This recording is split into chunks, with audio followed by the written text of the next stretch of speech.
The great crystal dome of the Galactic Council chamber stretched high above the assembled delegates. 12 ancient species sat around the circular table, each representing civilizations that had ruled the stars for thousands of years. Their voices echoed through the vast hall as they discussed the newest discovery in the Outer Rim territories. Ambassador Kethvar of the Zephyrian Empire stood at the center of the room.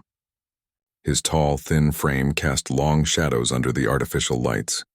His purple skin gleamed as he activated the holographic display above the table.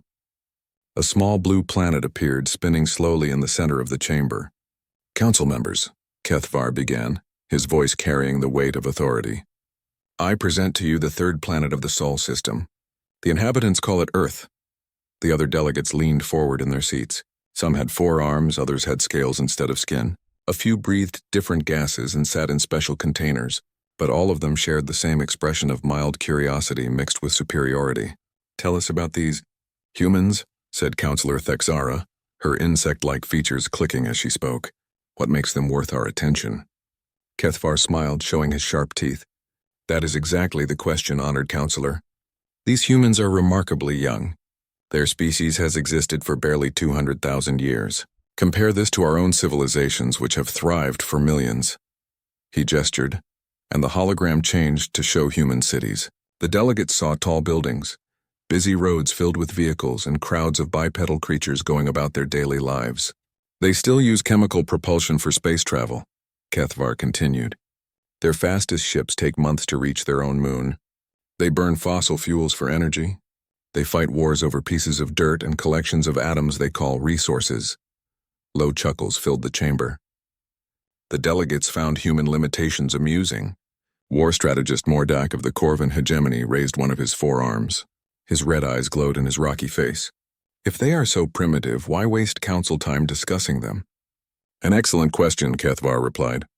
"Because these humans show certain patterns that require evaluation." The hologram shifted again. Now it showed scenes of human conflict. Soldiers moved across battlefields. Ships sailed across oceans. Aircraft filled the skies. "They fight constantly among themselves," Kethvar explained. "Yet observe their behavior during these conflicts. They adapt quickly. They learn from their enemies. They create new technologies in the middle of battle. Most interesting of all, they sometimes unite against common threats." Counselor Yithmon, whose jellyfish-like body floated in a tank of green liquid, pulsed with different colors as she spoke. "Many young species show adaptability. This is not unusual." "True," Kethvar agreed. "But humans show another trait that concerns our strategic analysts. They hide their true capabilities until the moment of crisis. Look at this." The hologram displayed human history. It showed how humans had appeared to be simple farmers, then suddenly revealed complex weapons. How they seemed to have basic technology, then launched objects into space. How they acted divided, then formed massive alliances within days. "They have a saying," Kethvar continued. "Speak softly and carry a big stick. They often appear weaker than they actually are." War strategist Mordak's rocky features formed what might have been a frown. "Are you suggesting these primitives pose a threat to the Council?" "I am suggesting we need more information," Kethvar replied carefully. "Which brings me to my proposal." The chamber fell silent. Even the soft humming of the life support system seemed to quiet down. "I recommend we implement the Crucible Protocol," Kethvar announced. Several delegates shifted in their seats. The Crucible Protocol was known to all of them, but it had not been used in over a century. Counselor Thexara's mandibles clicked rapidly. "The Crucible Protocol is extreme. It involves direct interference with a developing species." "Controlled interference," Mordak corrected, his voice growing interested. "The protocol tests a species under increasing stress. We learn their true capabilities, their breaking points, their potential for growth or destruction." Yithmon's tank pulsed with worried yellow colors. The last 3 species subjected to the Crucible Protocol did not survive the testing. "Because they were truly primitive," Kethvar said firmly. "If humans are as simple as they appear, they will react predictably. If they are hiding greater capabilities, we will discover this before they become a genuine threat." Elder Zixai of the Eternal Archive spoke for the first time. His ancient voice creaked like old metal.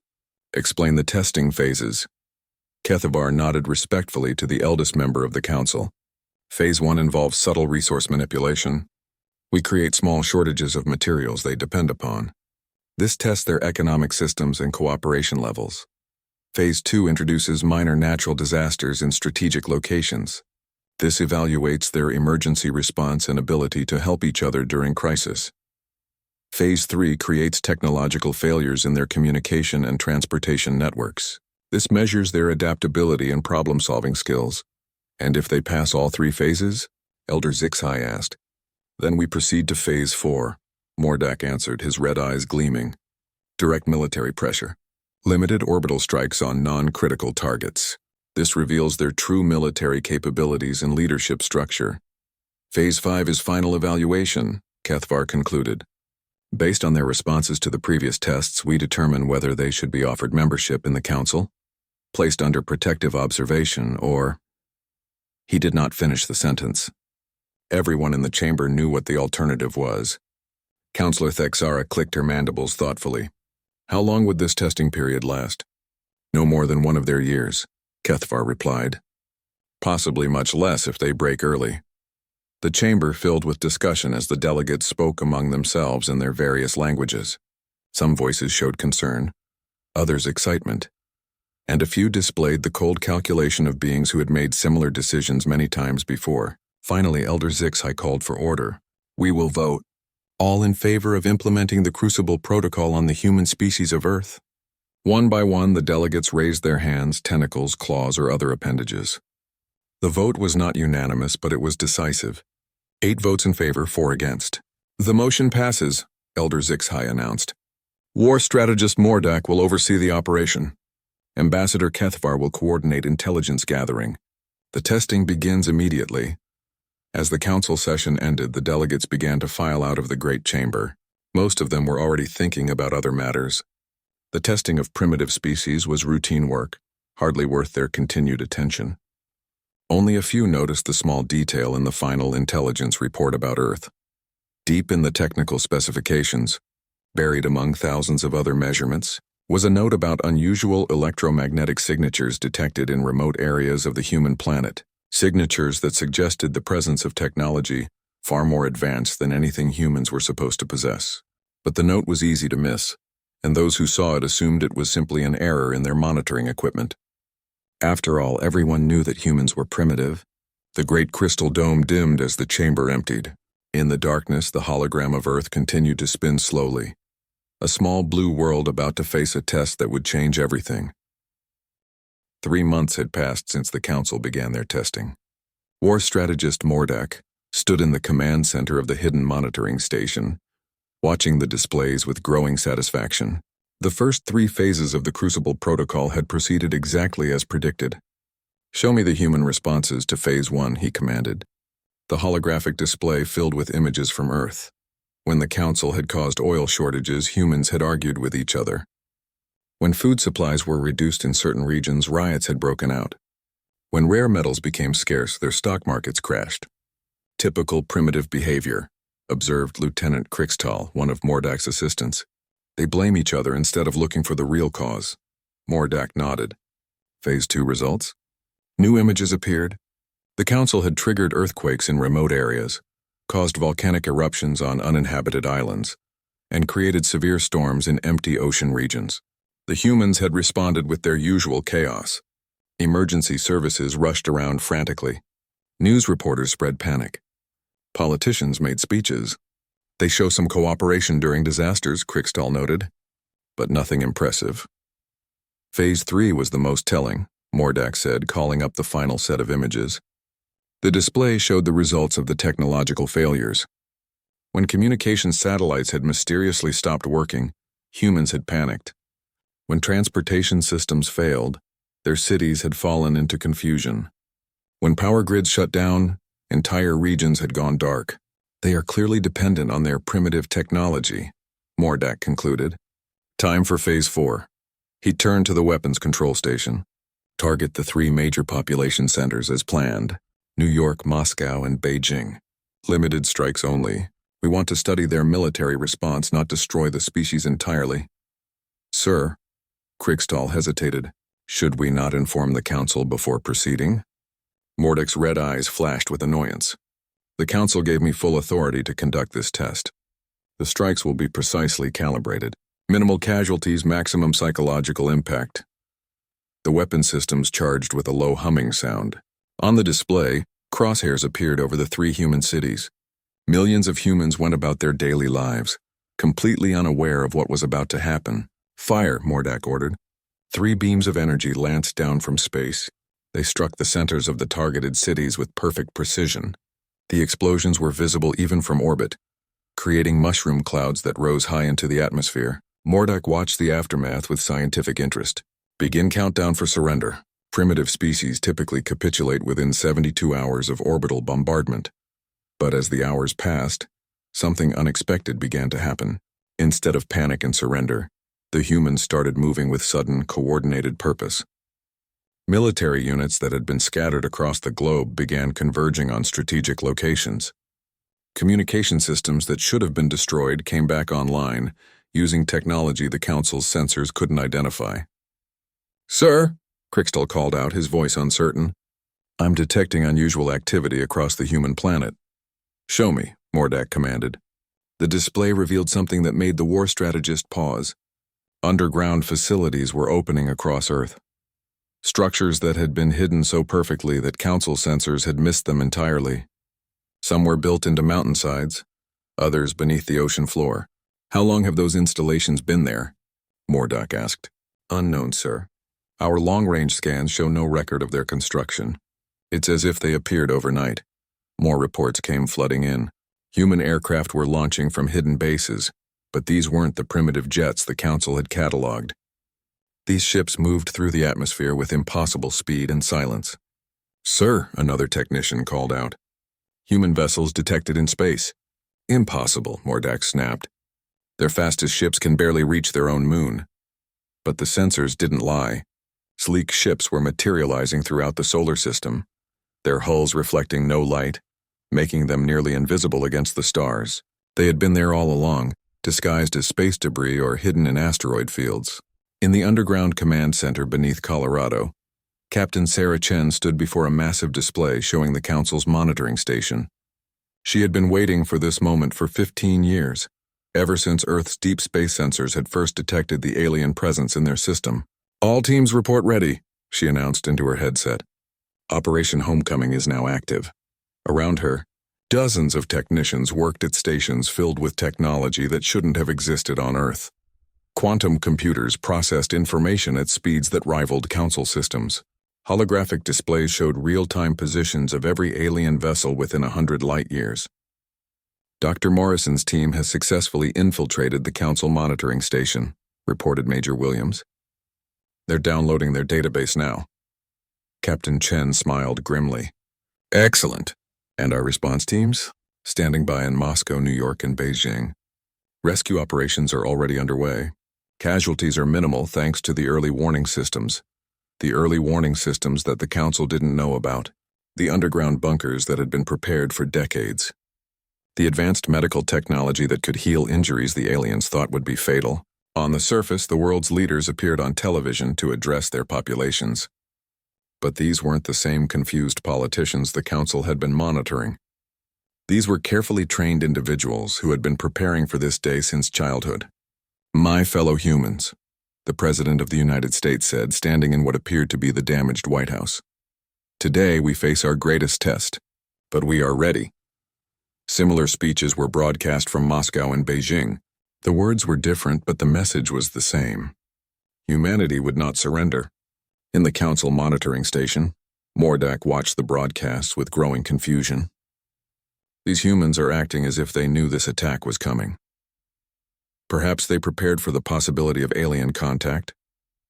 Kriegstall suggested. "No," Mordak said slowly, studying the displays. "This level of coordination requires decades of planning. Look at their response patterns." He was right to be concerned. Across Earth, military units were implementing strategies that had been refined through thousands of simulations. Communication networks were switching to quantum encryption that Council technology couldn't break. Supply chains were rerouting through hidden channels that had been prepared years in advance. In space, the human ships began to move. They didn't attack the Council station directly. Instead, they took up positions that cut off all escape routes. The aliens were surrounded, though they didn't realize it yet. Dr. James Morrison floated through the Council Station's data core, his advanced suit allowing him to work in the alien environment. The Council's security systems couldn't detect him, because Earth had been studying their technology for much longer than they knew. "Sarah," he whispered into his communicator, "you're not going to believe what I'm finding in their databases." "Tell me," Captain Chen responded. "They've done this before, dozens of times. The Crucible Protocol has been used on species across the galaxy. Most of them didn't survive." Captain Chen's expression hardened. "How many?" 43 civilizations over the past 1,000 years, all wiped out or enslaved after they failed the tests. The magnitude of the Council's crimes began to sink in. This wasn't just an attack on Earth. It was genocide on a galactic scale.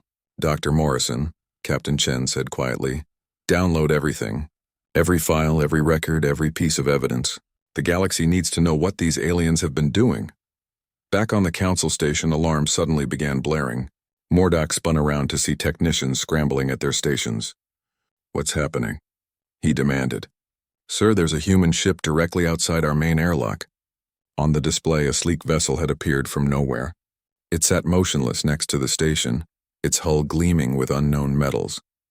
Then the communication system activated, and a human voice filled the command center. "Greetings, War Strategist Mordak," the voice said calmly. "This is Admiral Marcus Torres of the Earth Defense Command. I believe we need to talk." Mordak's red eyes widened in shock. The humans knew his name. They knew his rank. They had found his hidden station and surrounded it without triggering a single alarm. "You wanted to test us," Admiral Torres continued. "Consider the examination mutual. You have 1 hour to prepare for boarding. Resistance will be noted but not recommended." The communication ended, leaving the Council forces in stunned silence. For the first time in his military career, War Strategist Mordak realized he might have made a terrible mistake. Admiral Marcus Torres stepped through the airlock of the Council monitoring station with calm confidence. His blue uniform bore insignia that Mordak had never seen before, yet somehow looked official and established. Behind him walked 6 other humans, each carrying equipment that hummed with unknown energy. "War Strategist Mordak," Admiral Torres said, extending his hand in the human greeting gesture. "Thank you for accepting our invitation to dialogue." Mordak stared at the offered hand but did not take it. His red eyes burned with anger and confusion. "This is an act of war against the Galactic Council." "No," Torres replied calmly, lowering his hand. "This is a response to your act of war against Earth. You attacked our cities. You killed our people. You tested us without permission. Now we test you." Lieutenant Krickstall whispered urgently to his commander. "Sir, our weapons are not responding. Something is blocking our systems." Torres heard the whisper and smiled. "Your weapons will work again once we finish our conversation. We disabled them as a safety precaution. We don't want anyone getting hurt accidentally." "How?" Mordak demanded. "Your species barely understands nuclear fusion." "That's what we wanted you to think," Torres said. He gestured to one of his team members, who activated a portable holographic projector. "May I show you something?" The hologram displayed Earth as seen from space, but this wasn't the same planet the Council had been studying. Hidden structures became visible across the surface. Massive installations beneath the oceans. Cities built inside mountains. Space elevators disguised as communications towers. "We've been watching you for 37 years, Torres explained. "Ever since our deep space monitoring stations detected your survey ships entering our solar system." Mordak felt his confidence cracking. "Impossible. We detected no advanced technology on your world." "Because we didn't want you to detect it," Torres replied. "Every piece of advanced equipment was shielded, hidden, or disguised. Your sensors saw exactly what we wanted them to see." The hologram changed to show human spacecraft. Not the primitive chemical rockets the Council knew about, but sleek vessels that moved through space with impossible grace. "This is our actual space fleet," Torres continued. "We've had ships traveling between stars for over 20 years. We know about your Council. We know about your empire. And we know what you do to species you consider primitive." Another human stepped forward. Dr. Morrison removed his helmet, revealing a face marked by determination and anger. War strategist. Mordak, I've just finished reviewing your database. 43 civilizations destroyed or enslaved. Billions of innocent beings dead because they failed your tests. Those species were weak, Mordak said defensively. They could not adapt to galactic realities. They were murdered, Dr. Morrison corrected coldly. And you were about to do the same to us. Torres activated his communicator. Captain Chen, please begin Phase 2 of our response. Across the galaxy, human ships began appearing near Council installations. They had been traveling through space for weeks, using stealth technology that made them invisible to Council sensors. Now they revealed themselves simultaneously at 12 different star systems. In the Zephyrian home system, Captain Lisa Park materialized her ship next to Ambassador Kethvar's personal cruiser. Ambassador, she transmitted, this is Captain Park of the Earth Defense Force. Please prepare to receive a diplomatic message. Similar encounters were happening throughout Council space. Human ships appeared at military bases, government centers, and research facilities. They didn't attack, but their message was clear. Nowhere in Council territory was beyond Earth's reach. Back on the monitoring station, Mordak watched the reports flooding in with growing panic. This is impossible. Your ships would need faster-than-light travel to coordinate attacks across multiple systems. We developed that technology 15 years ago, Torres said matter-of-factly. We had to. We needed to be ready when you finally made your move. But how did you know we would attack? Dr. Morrison answered that question. Because we've been monitoring your communications for decades. We know about the Crucible Protocol. We know how you select targets. We know your entire operational doctrine. The hologram changed again, showing intercepted Council communications, messages between Council members discussing Earth, strategic assessments, military planning, all of it translated into perfect human languages. Your encryption was easier to break than you might think, Dr. Morrison continued. Our quantum computers made quick work of your security systems. Mordak sank into his command chair. Everything he believed about human capabilities had been wrong. What do you want? He asked quietly. Justice, Torres replied. For us, and for the 43 civilizations you destroyed. He gestured, and the hologram showed something new. Ships approaching from different directions toward the Council's home systems. But these weren't human vessels. These were alien craft of designs Mordak recognized with shock. The Kelhari Rebellion, he whispered. Among others, Torres confirmed. It turns out we weren't the only species watching the Council with concern. When we made contact with various rebel groups across the galaxy, we found many willing allies. Captain Chen's voice came through Torres' communicator. Admiral, the Kelhari fleet has secured the outer system. The Vrexen underground has taken control of their orbital stations. The Mysteri refugees report successful infiltration of Council data centers. Torres smiled at Mordak's expression of horror.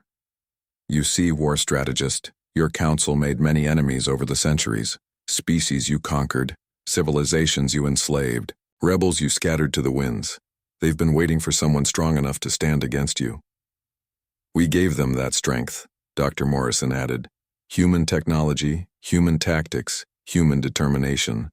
But most importantly, we gave them hope. The communication system activated with an incoming transmission. Elder Zixhai's ancient face appeared on the screen, his features twisted with rage. Mordak, the Elder shouted. What is happening? Human ships are surrounding our capital. Our fleets cannot locate their bases. Explain yourself. Torres stepped into view of the camera. Elder Zixhai, I am Admiral Torres of Earth. Your war strategist was following your orders when he attacked our world. We are simply responding in kind. This is madness, Zixhai replied. You are a primitive species. You cannot threaten the Council. With respect, Elder, Torres said calmly, we just did. The transmission ended as Zixhai cut the connection in fury. Mordak looked up at Torres with something approaching respect. You planned all of this. The apparent weakness, The divided responses to our tests, the primitive technology displays, all of it was deception. Not deception, Torres corrected. Preparation. We showed you what you expected to see while we prepared for what we knew would come. Dr. Morrison activated his own communicator. Sarah, how are our extraction teams doing in the affected cities? Captain Chen's voice replied through the static. All civilians have been evacuated from the impact zones. Medical teams are treating the injured using advanced healing technology. Casualty count is much lower than the Council predicted. Even our casualties were part of your calculation, Mordak realized. We knew you would strike at civilian targets, Torres said grimly. We prepared for that possibility. Underground shelters, advanced warning systems, emergency medical protocols. We couldn't prevent the attack, but we could minimize its impact. The war strategist looked around his command center. His crew sat at their stations in stunned silence, watching their instruments display the systematic dismantling of Council military power across 12 star systems. What happens now? Mordak asked. Torres considered the question carefully. Now you have a choice, war strategist. You can continue following orders from a council that sees other species as expendable test subjects, or you can help us build something better. Better? A galaxy where civilizations cooperate instead of dominate, where advanced species help younger ones grow instead of testing them to destruction, where strength is measured by what you build, not what you conquer. Dr. Morrison added, your own records show that Council policies have led to the extinction of hundreds of species over the millennia. How many great civilizations were destroyed before they could contribute to galactic knowledge? Mordak was quiet for a long moment, processing everything he had learned. Finally, he looked up at Torres. And if I refuse to help? Then you'll be treated with the same respect you showed those 43 civilizations, Torres replied without emotion. The choice is yours, war strategist, but choose quickly. My allies are not as patient as I am. Through the viewports of the station, Mordak could see human ships maintaining their perfect formation around his base. In the distance, other vessels were approaching. Ships from the species the Council had oppressed for centuries, finally free to take their revenge. For the first time in his military career, war strategist Mordak realized he was no longer the hunter. He had become the prey. The Grand Council chamber had never seen chaos like this before. Emergency sessions had been called 3 times in the past week, each one more desperate than the last. The 12 species that had ruled the galaxy for millennia were experiencing something they had never faced: genuine fear. Ambassador Kethvar stood at the center of the chamber, his purple skin pale with worry. Around him, the other council members argued in their various languages, their voices creating a symphony of panic. Order! Order! Elder Zixai shouted, his ancient voice cracking with strain. We must address this crisis systematically. Counselor Thexara's mandibles clicked rapidly as she spoke. Systematically? Half our military installations are under human control. Our communications are being intercepted. Our own species are rebelling against us. The Kelhari have declared independence, reported Counselor Yithmon, her tank pulsing with distressed colors. The Vrexen colonies have joined the Human Alliance. Even some of our own people are questioning Council authority. Elder Zixai slammed his gnarled fist on the table. This is impossible. These humans were supposed to be primitive. How did they hide such advanced capabilities? Kethavar activated the holographic display, showing the latest intelligence reports. The news was worse than anyone had imagined. Human technology wasn't just advanced, it was revolutionary. Their ships move faster than ours, he reported grimly. Their weapons are more precise. Their shields are stronger. But most disturbing of all, they seem to understand our technology better than we do. The hologram showed captured footage from the battle at the Corvin military base.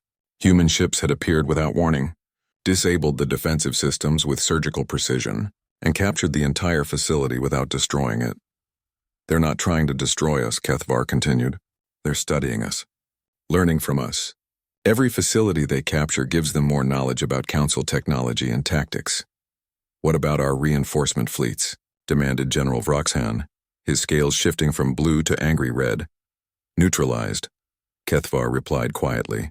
All 12 battle groups we sent to reclaim our installations have been defeated. Not destroyed. Defeated and captured. The humans are taking prisoners, not casualties. The chamber fell silent. The concept of military defeat was foreign to these beings who had dominated the galaxy for so long. Elder Sci-Fi leaned forward in his chair. Explain their strategy. How are they accomplishing this? Kethvar gestured, and the display changed to show tactical analyses. They fight unlike any species we've encountered. Instead of relying on superior firepower or technology, they use what they call combined arms tactics. The hologram demonstrated human battle formations. Ships worked together in complex patterns, each one supporting the others. When Council forces tried to engage single human vessels, they found themselves facing coordinated attacks from multiple directions. They also employ psychological warfare, Kethvar continued. Before each battle, they broadcast evidence of Council crimes against other species. Our own soldiers are beginning to question whether they're fighting for justice or oppression. Propaganda, General Vroxhan hissed. Is it? Asked a new voice. Everyone turned to see war strategist Mordak entering the chamber. But he wasn't alone. Admiral Torres walked beside him, along with Captain Chen and Dr. Morrison. The humans moved with confident calm, their presence somehow making the vast chamber feel smaller. War strategist. Elder Sci-Fi rose from his seat. What is the meaning of this? How dare you bring enemies into this sacred chamber? With respect, Elder, Mordak replied, his voice steady. I bring allies. The word sent shockwaves through the assembled council members. Mordak, their most trusted military commander, was openly defying them. Admiral Torres stepped forward. Honored council members, I come here to offer you the same choice we gave war strategist Mordak. Cooperation or consequences. You dare threaten the council in our own chamber? Councillor Thexara clicked angrily. I offer facts, Torres replied calmly. Your military forces are defeated. Your colonies are in rebellion. Your own people are demanding answers about the species you've destroyed over the centuries. Dr. Morrison activated a portable device, and the chamber filled with holographic evidence. Historical records of the Crucible Protocol. Documentation of the 43 civilizations that had been eliminated. Communication records showing council members discussing the elimination of unworthy species. These records came from your own databases, Dr. Morrison explained. Every council member present today participated in decisions that led to genocide. Elder Sci-Fi's ancient features twisted with rage. Those species were tested fairly. They failed to meet galactic standards. Whose standards? Captain Chen asked quietly. Standards created by species who gained power through conquest and maintained it through fear. The hologram changed to show something new, the current state of the galaxy. Dozens of species that had been living in hiding or slavery were now openly supporting the human alliance. Worlds that had been forced to pay tribute to the Council were declaring independence. Your empire is collapsing, Torres observed. Not because we're destroying it, but because we're offering something better. Freedom, cooperation, mutual respect. Councillor Yithmon pulsed with confused colors. What do you want from us? Acknowledgement, Torres replied. Accept responsibility for your crimes. Help us contact the survivors of the species you've oppressed. Work with us to build a new system of galactic governance. Never. General Vroxhan shouted, his scales flashing bright red. The Council has ruled for 10,000 years. We will not surrender to primitives. Then you've made your choice, Torres said sadly. He spoke into his communicator. Captain Park, please begin Phase 3. Throughout Council space, the final phase of humanity's response began. But this wasn't a military assault. Instead, human ships began broadcasting to every world in Council territory. The broadcasts contained the evidence Dr. Morrison had gathered. The historical records of genocide. The documentation of oppression. The proof that the Council's benevolent rule had been built on the graves of hundreds of civilizations. On the Council homeworld, citizens gathered around public displays, watching in horror as they learned the truth about their government. Similar scenes played out across dozens of worlds. You're turning our own people against us, Kethvar whispered. We're showing them the truth, Captain Chen corrected. What they do with that truth is their choice. War strategist Mordak stepped forward to address his former colleagues. I've seen the evidence. I've reviewed the historical records. Everything the humans say is accurate. We are not the righteous guardians we believed ourselves to be. You are a traitor, Elder Zixhai accused. I am a soldier who finally understands what he was really fighting for, Mordak replied, and I choose to fight for something better. The chamber erupted in angry voices as council members shouted at each other in multiple languages. Some demanded immediate military action. Others called for negotiation. A few sat in stunned silence, processing the magnitude of what they had learned. Admiral Torres waited patiently for the chaos to subside. When it finally did, he spoke again. You have 24 hours to decide, he announced. Accept responsibility. Help us build a better system and face justice through proper legal proceedings. Or continue to resist and face the judgment of every species you've oppressed over the centuries. And if we choose to fight? General Vroxhan demanded. Torres looked at him with something approaching pity. General, you've already lost. Your fleets are captured. Your colonies are in rebellion and your own people are demanding change. The only question now is whether you'll be part of the solution or part of the past. Dr. Morrison added quietly. We've sent copies of all historical records to representatives of every surviving species you've wronged. They're already forming tribunals to address your crimes. Human law offers you protection through proper legal process. Galactic justice may be less forgiving. The humans turned and began walking toward the chamber exit. As they reached the doorway, Torres stopped and looked back. 24 hours, he repeated. Choose wisely. After they left, the chamber fell into heavy silence. The council members looked at each other with growing realization that their 1,000-year empire was coming to an end. The only question was how it would end, with dignity or in ruins. 23 hours had passed since Admiral Torres delivered his ultimatum to the Galactic Council. In the Grand Chamber, the 12 species that had once ruled the stars sat in uncomfortable silence, each lost in their own thoughts about the impossible choice before them. Elder Zixhai looked older than his ancient years. His hands shook as he reviewed the reports that had flooded in throughout the day. Across council space, entire worlds were demanding answers. Military commanders were refusing orders. Some council colonies had already declared independence and joined the Human Alliance. The Zephyrian Third Fleet has surrendered, Ambassador Kethavar reported quietly. Admiral Thexmar says his crew refuses to fight for a government that committed genocide. General Vroxhan slammed his fist on the table, his scales blazing red with fury. Cowards! All of them. We should fight to the last ship. With what? Councillor Thexara asked bitterly. Half our forces have joined the humans. The other half are demanding proof that we're fighting for justice instead of oppression. The Mysteri delegation has arrived, Yithmon announced, her tank pulsing with nervous yellow lights. They're requesting permission to address the council. Elder Zixhai nodded wearily. Send them in. The chamber doors opened and 3 figures entered. They were tall and graceful, with silver skin and large dark eyes that held depths of ancient sadness. The Mysteri had been one of the first species tested by the council 3,000 years ago. They had failed the test. Behind them walked Admiral Torres, Captain Chen, and Dr. Morrison. The humans looked calm and professional, but there was steel in their eyes. The lead Mysteri stepped forward. I am Speaker Aelin of the Mysteri Remnant. For 3,000 years my people have lived in exile, scattered across the galaxy, forbidden from rebuilding our civilization. Her voice carried no anger, only profound sadness. We survived your crucible protocol by hiding our true nature. We appeared weak when we were strong. We seemed divided when we were united. We learned to live in the shadows while you took our worlds. Elder Zixhai shifted uncomfortably in his seat. The Mysteri failed the standard tests of galactic citizenship. We failed your test of submission, Speaker Aelin corrected. We refused to bow to conquerors who offered slavery disguised as protection. Admiral Torres stepped forward. Speaker Aelin represents 47 different species that survived council testing through hiding and deception. Together with the Human Alliance, they now control over 60% of this galaxy's inhabited systems. The numbers hit the council like physical blows.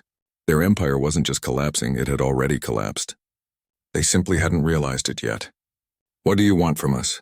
Elder Zixhai asked, his voice barely above a whisper. Dr. Morrison activated his portable hologram device. The display showed a new galactic map. Instead of the Council's rigid territorial divisions, it showed a network of connected worlds where species cooperated freely. We want to build something better, Dr. Morrison explained. A galactic confederation where advanced species help younger ones develop, where technology is shared instead of hoarded, where strength comes from cooperation, not domination. Captain Chen added, "But first we need justice for the species you destroyed. Acknowledgement of your crimes. Reparations for the survivors." "Reparations?" General Vroxhan laughed bitterly. "You want us to pay tribute to primitives?" "We want you to take responsibility," Torres replied calmly. "Some of your victims' descendants are still alive, still suffering from the damage you caused. They deserve compensation." Speaker Aylin spoke again. "The Human Alliance offers you a choice that you never offered us. Submit to justice willingly and be treated with the mercy you denied others. Continue to resist and face the judgment of every species you wronged." War strategist Mordak entered the chamber at that moment. He had spent the day visiting Council military installations, speaking with commanders and soldiers about the evidence of Council crimes. His expression was grim. "The reports are confirmed," he announced to the assembled council. "Every piece of evidence the humans presented is accurate. We are guilty of systematic genocide spanning thousands of years. You have turned against your own kind," General Vroxhan accused. "I have turned toward justice," Mordak replied firmly.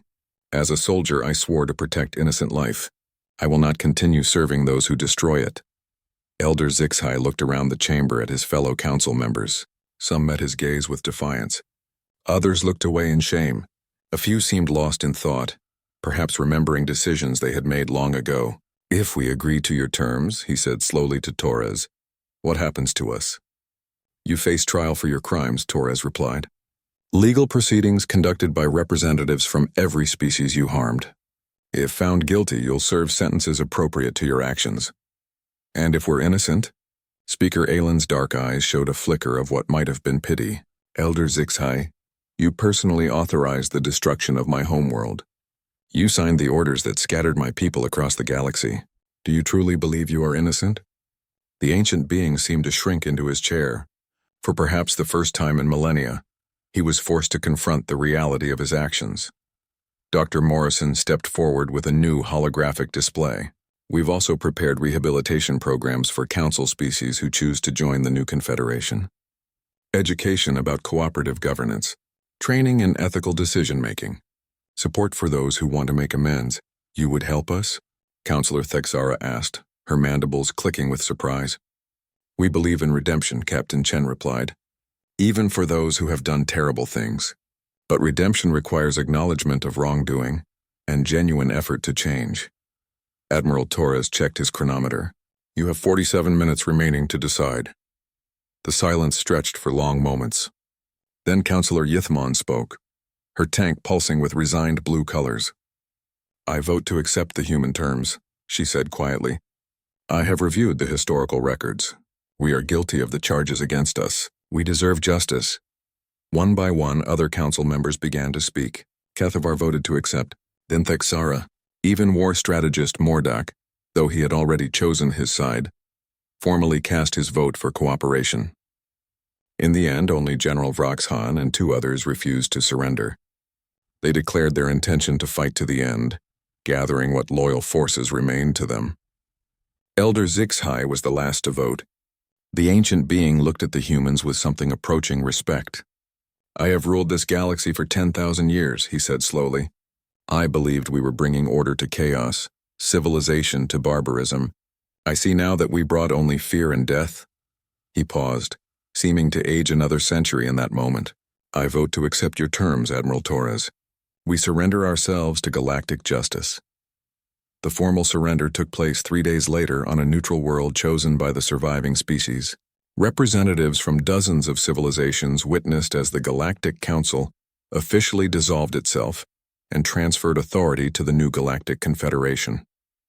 Admiral Torres stood at the podium, addressing the gathered delegates in multiple languages simultaneously, thanks to advanced translation technology.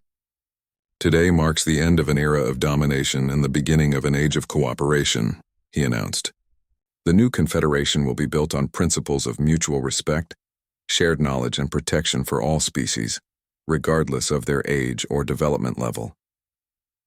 Speaker Aylin added her own words. "For thousands of years, we hid in fear of those who claimed to be our protectors. Today, we step into the light of a new galaxy where strength serves justice, not oppression. In the months that followed, the trials began. Some former council members faced severe sentences for their crimes.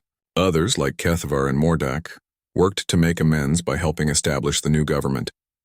The Confederation grew rapidly as species that had been in hiding for millennia emerged to join the alliance. Advanced technologies were shared freely. Worlds that had been forced to pay tribute began to prosper. On Earth, Captain Chen stood in the same underground command center where she had coordinated humanity's response to the Council's attack.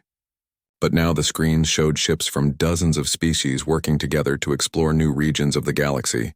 "Admiral," Dr. Morrison called from his station, "we're receiving the first reports from the Joint Exploration Fleet. The Andromeda mission has made contact with 3 new civilizations. Any signs of hostility?" Chen asked. "None. The new species seem curious about our Confederation model. They're requesting cultural exchange programs." Chen smiled. It was exactly what they had hoped for when they designed the new system. Instead of conquest and testing, they offered cooperation and growth. Admiral Torres joined them at the observation deck, watching as human and alien ships worked side by side in Earth's orbital shipyards. "Do you think we made the right choice?" he asked. "Offering mercy to those who would have destroyed us?" Chen considered the question carefully. "They tested us to see if we were worthy of survival," she said finally. "We tested them to see if they were capable of redemption. I think we both learned something important." "What's that?"